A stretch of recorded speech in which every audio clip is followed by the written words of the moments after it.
तो हमने कल भी कहा और आज भी सुबह कहा कि ये लोग सत्तावादी हैं, सबसे बड़े अवसरवादी, सत्तावादी, सत्ताभोगी हैं। तो ये लोग सत्ता के लिए कहीं जाएंगे, कोई कॉम्प्रोमाइज़ करेंगे। पासवान जी तो नाखून काट के शहीद होने वाले हैं।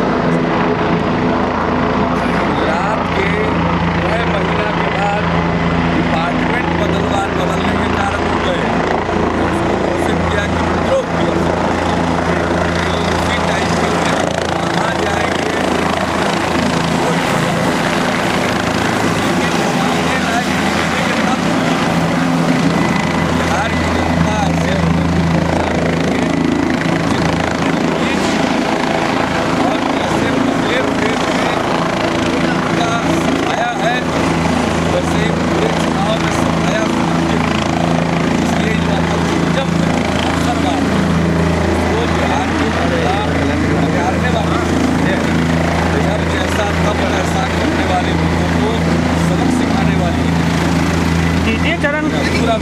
ऐसे मुख्यमंत्री जी बैठे और कहा जाता है कि होली का रंग है, कहने का मतलब क्या है?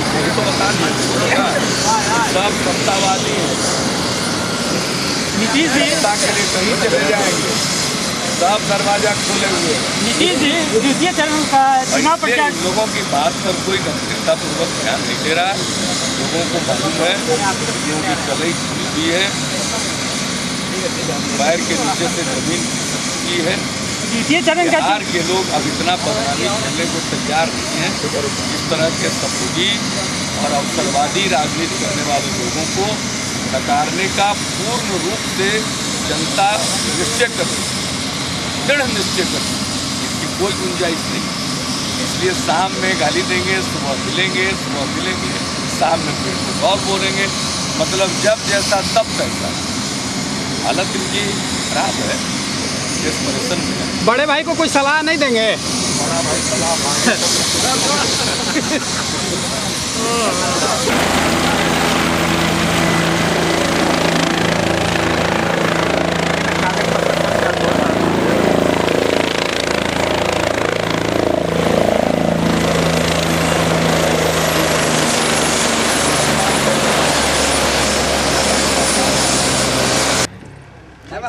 इसने क्या मांग की है हम उससे अवगत नहीं है। इस संबंध में राज्य सरकार को तथ्यों और तर्कों पर आधारित कोई का अगर अनुरोध पत्र प्राप्त होगा तो उसकी बाजाप्ता नियमानुकूल हम उस पर गौर करेंगे, गौर करने का निर्देश देंगे। लेकिन किन्होंने क्या कहा है उससे हम अवगत नहीं। लेकिन आप पूछ रहे हैं तो कोई भी सरकार के पास अगर उनके पास जो जानकारी है उसके आधार पर और क्या आधार है, इन सब चीज़ों का उल्लेख करते हुए कोई भी व्यक्ति या पार्टी अगर राज्य सरकार से अनुरोध करेगी तो उस पर नियम के मुताबिक विचार किया। यानी लालू जी की भूमिका की भी जांच यदि उसमें शामिल हो, क्या पता है अगर वो क्या अनुरोध करते हैं, क्या उन्होंने कहा है, ये हमको मालूम नहीं। लेकिन अगर मुझे कोई इस आशय का, राज्य सरकार को इस आशय का कोई अनुरोध मिलेगा तो उस पर नियम के मुताबिक गौर किया जाएगा। अभी तक जो दोबारा जांच हो रही है इसमें कोई नहीं, हमारे भागलपुर में जो न्यायिक जांच आयोग गठित है उसके टर्म्स ऑफ रेफरेंस हैं। एक टर्म्स ऑफ रेफरेंस तो उसका ये था है जिसके बारे में उन्होंने रिपोर्ट दे दी है, वो है कि मुआवजा इनको कितना मिलना चाहिए। मुआवजा के बारे में था जो दंगा पीड़ित हैं उनको, उसके बारे में तो उन्होंने रिपोर्ट दी और उस रिपोर्ट को आधार बना करके हमने केंद्र सरकार से अनुरोध किया और उनकी रिपोर्ट को राज्य सरकार ने स्वीकार किया। उसके आधार पर 84 के सिख विरोधी दंगा पीड़ितों के समान मुआवजा दिलाया गया और राज्य सरकार ने भी प्रत्येक दंगा पीड़ित परिवार जो उजड़ गए थे उनको 2500 रुपये का मासिक पेंशन देना प्रारंभ कर दिया 2 साल से। दूसरी उनके सामने है कि जो भी उस समय किसी की संपत्ति पर कब्जा किया गया या किसी को डिस्ट्रेस सेल के लिए मजबूर किया गया, इन सारे मामलों को देखेंगे। इस मामले को भी आयोग ने देखा है और 17 मामलों में संपत्ति पर वापस कब्जा बहाल करवाया जा चुका है। उनका टर्म्स ऑफ रेफरेंस एक यह भी है कि वो ये देखें कि जो मामले दर्ज हुए थे उसमें क्या सबूत रहते हुए भी मामले को बंद कर दिया गया था।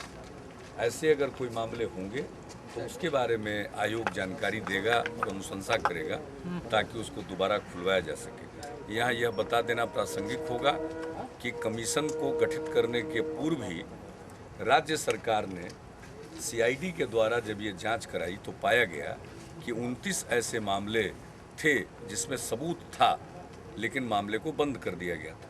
तो उन 29 मामलों को अदालत की इजाज़त से फिर से उसका अनुसंधान किया गया और आपको जानकारी पहले से मिली हुई है। ऐसे ही एक मामले में जिसे बंद कर दिया गया था, एक व्यक्ति को सज़ा भी हो चुकी है और वो व्यक्ति संयोग से वह हैं जिनको बचाने में लालू सरकार ने एड़ी चोटी का पसीना एक किया था और उनको सांप्रदायिक सद्भाव का खिताब भी दिया गया था। तो जो जांच आयोग है वो इन बिंदुओं पर अपनी जांच कर रहा है और एक मामले पर उनका इंटरिम रिपोर्ट प्राप्त हुआ जिस पर कार्रवाई हो गई। 17 लोगों की संपत्ति पर कब्जा भी बहाल किया गया और इसके अलावे और सारे मामले को न्यायिक जांच आयोग देख रहा है। अच्छा, बाबरी मस्जिद के मामले में राज रहने की बात वो कह रहे हैं, राज को राज रहने दो। क्या लगता है उस राज को खोलने की कोशिश? राज को राज रहने देने से काम नहीं चलेगा। वो तो और ज्यादा मजाक के पात्र बन गए हैं लालू प्रसाद जी और उनका समर्थन कर रहे हैं पासवान जी ये लोग कि भाई ये लोग सत्ता के लिए कुछ भी कर सकते हैं।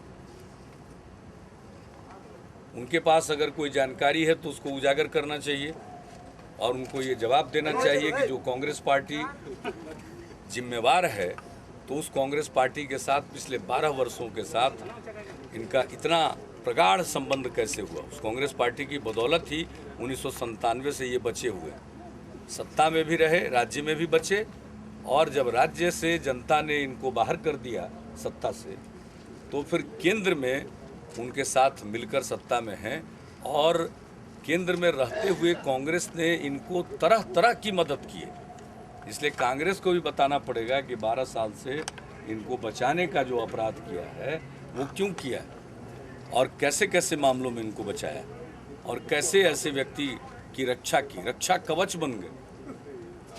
कांग्रेस पार्टी तो इन लोगों के लिए कवच थी और पासवान जी की बात तो और बेकार है। वो तो थे ही एनडीए की सरकार में, विभाग बदल गया तो वो बाहर गए और बहाना बना दिया गुजरात का, जिसको नहीं कहते हैं नाखून कटा के शहीद होना। सर, वैसे ही वो कहते हैं कि आप धर्मनिरपेक्ष हर मंच पे कहते हैं कि उनका एक हाथ पैर पे रहता है, एक सर पे। उन्होंने आज कहा कि तब वो क्यों मिले हुए हैं मुड़ी काट पार्टी से, शिवसेना और बीजेपी। अरे भैया आपको क्या कहूँगा वो आप जानिए। हम तो जो पब्लिक स्टेटमेंट है उसको उद्धृत करते हैं। पासवान जी ने लालू जी के बारे में कहा और ये फेमस स्टेटमेंट है और अगर नहीं सुने हैं तो पुराने रिकॉर्ड से देख लीजिए। उनका ये कथन है कि लालू जी का एक हाथ पैर पर रहता है और दूसरा हाथ गर्दन पर रहता है। हम उनके इस स्टेटमेंट को उद्धृत करते हैं तो उनको तो प्रसन्न होना चाहिए कि हम अपनी जनसभाओं में उनका उद्धरण दे रहे हैं।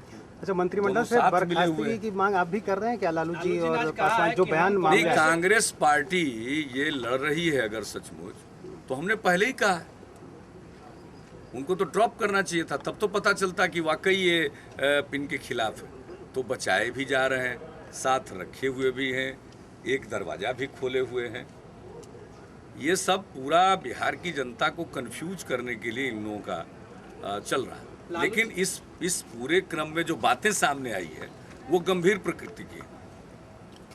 वो होली का मजाक नहीं है। बाबरी मस्जिद का ध्वंस होली का मजाक नहीं।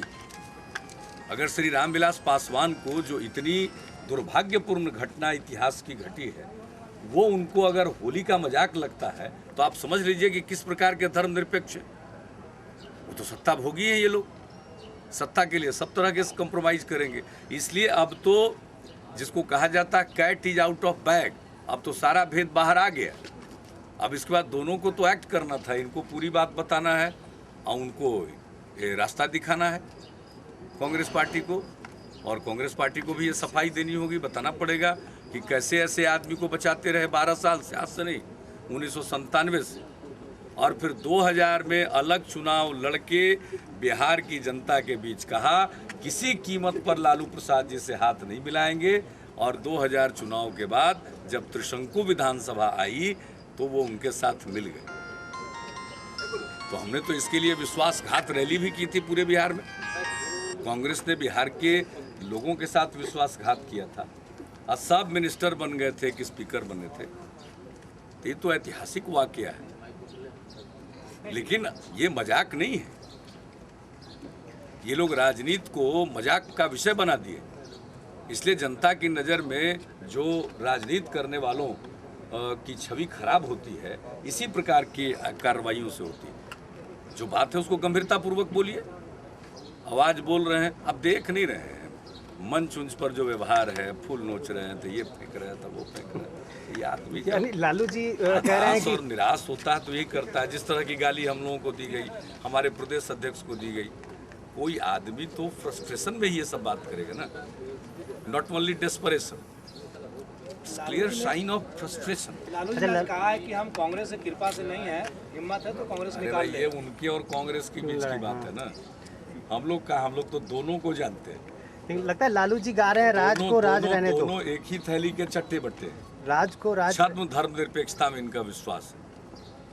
यानी आपको लगता हमने है साबित कर दिया है, भारतीय जनता पार्टी के सरकार में रहते हुए अल्पसंख्यकों के कल्याण के लिए कार्यक्रम चला करके हम लोगों ने एक पूरा अपना दृष्टिकोण समाज के सभी तबकों को साथ लेकर चलने का अपना संकल्प और अपना कार्य लोगों के सामने रख दिया है।